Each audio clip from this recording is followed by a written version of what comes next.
I want you to think about all the things that you've done for your kids over the years. When you get them ready for bed, we don't just rush and then crash. We've got stuff that we do to help them wind down and get ready for sleep.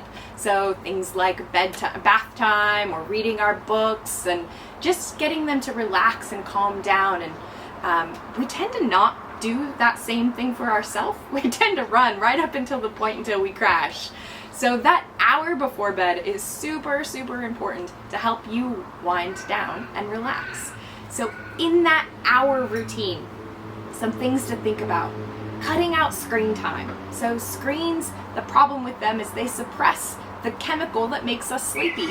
So we want to try to avoid screens if at all possible towards the end of the evening, at least an hour before bed.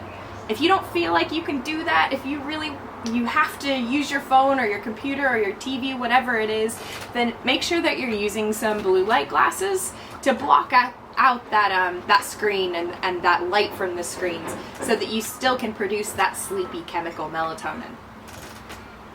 Other things to think about in that nighttime routine and that hour before bed is putting some things in there that you're really going to look forward to, that you're going to enjoy. It should be a reward for a day well lived.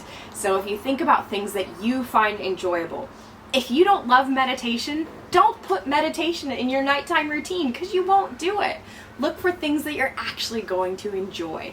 So things, maybe it's stretching, maybe some good music or an audiobook, things like that. Maybe it's even just your facial routine. You like to have a warm shower, put on your lotion, things like that. Whatever those things are, it's completely personal. It's completely up to you. But make sure that they're things that you're going to look forward to, and that you do the same every single night. So no matter when you're going to bed, you should always be doing that same routine the same way, because it creates shortcuts for your brain to let you know it's time to get sleepy.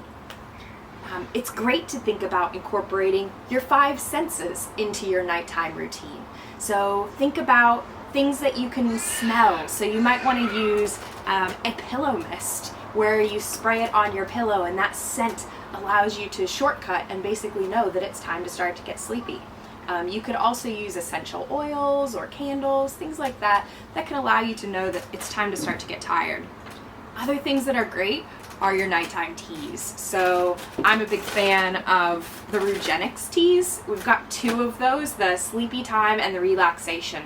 But the big key for those is just finding one that you love, and that you only use at night. Because if you're only using it at night, again, it helps your brain to know that this is what I do before I fall asleep. We already talked about the need to make sure that it's nice and dark and calm and relaxing. So using that sense of light to make sure your room's not super bright, that you've got the lights dimmed down so that your brain knows that it's time to start getting sleepy. And then that last sense is that sense of touch. So as we said, it could be a warm cup of tea that helps you to relax, or it could be a weighted blanket or throw that you put on you to help your body know that I'm safe and it's time for me to start winding down.